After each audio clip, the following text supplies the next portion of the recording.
В тот год я решила кардинально изменить всю свою жизнь. Нашла вакантное место в аналогичной фирме в другом городе и занялась обменом квартиры. И у меня все получилось. Куда я уехала, знали лишь мама да самая близкая подруга. Приближался Новый год. Раньше я любила этот праздник, запах елки и мандаринов, ожидание волшебства. Раньше, но не тогда. Всему виной стало появление в нашей фирме Кирилла. Новый сотрудник был веселым и красивым, и я влюбилась. Мы начали встречаться. Иногда любимый оставался у меня на ночь, но не слишком часто. Я не торопила события, он любит меня, и это главное.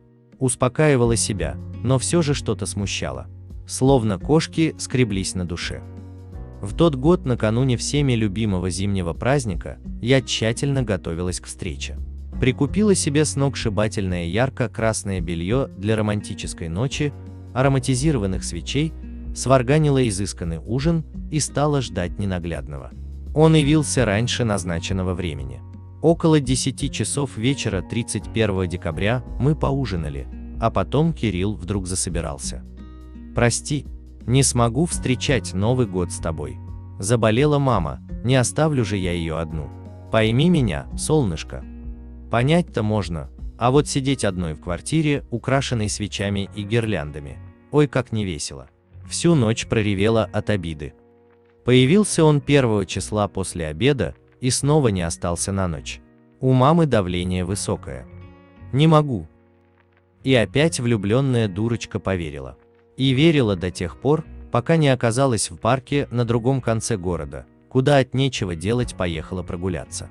А там Кирилл с симпатичной пухленькой женщиной и малышом лет 3 на санках.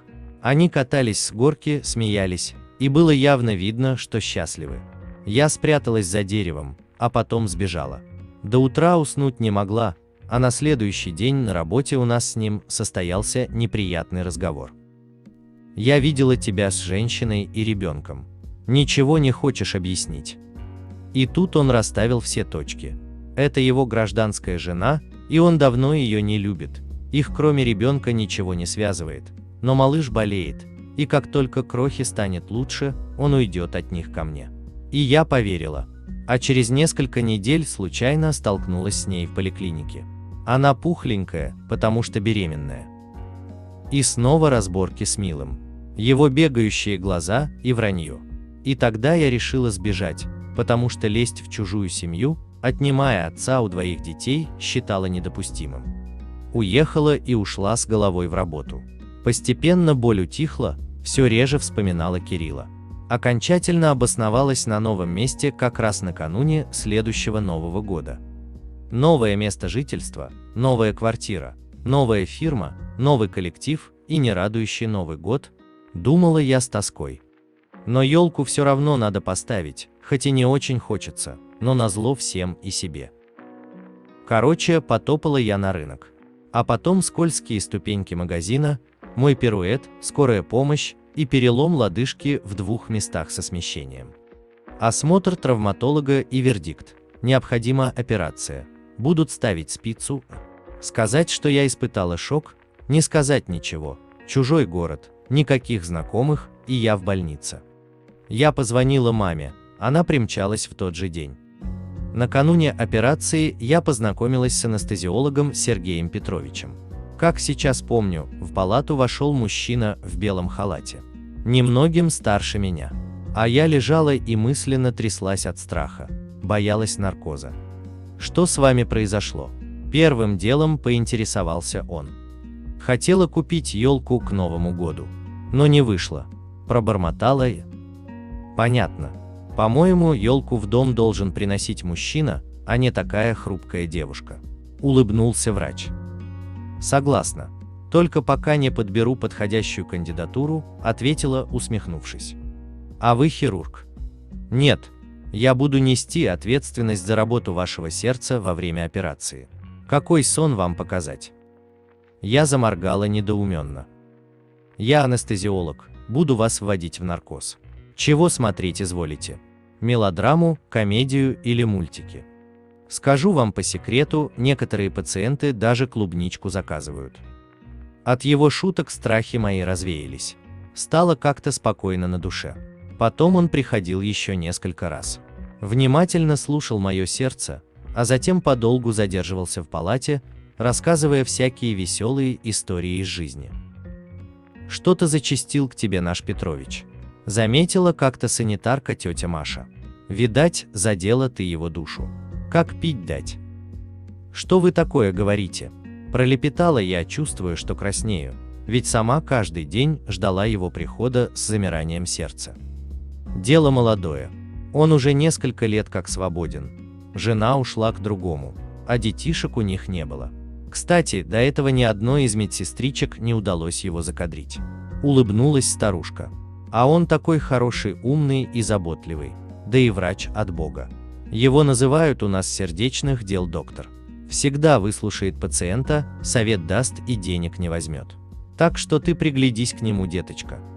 Приглядись. Он особенный. Мама уехала 30 декабря, пообещав вернуться ко мне через пару дней. Меня все равно домой на праздники не отпустили.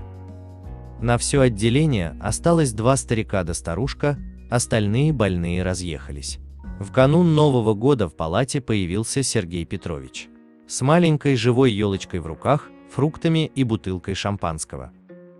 «Постойте, разве вы сегодня дежурите?» – обрадовалась я. «Нет», – рассмеялся в ответ он. «Иначе бы не смог здесь сидеть с вами, да и спиртное было бы под запретом». «Почему вы тогда здесь?»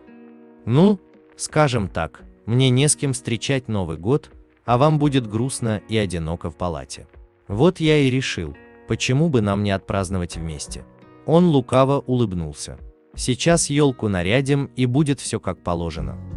Сказать по правде, такого веселого праздника у меня еще никогда в жизни не было. Сергей, в тот день мы перешли на «ты». Принес не только зеленую красавицу, но и ноутбук. Мы смотрели почти до утра какие-то передачи по интернету, смеялись, шутили и весело болтали ни о чем. Появилось ощущение, что я знала этого парня всю жизнь. Но сначала был бой курантов. «Ну как?» – загадала желание. «Конечно». «И я тоже», – тихо ответил он, и так посмотрел мне в глаза, что мурашки побежали по коже. Но о нем нельзя говорить вслух, иначе не сбудется.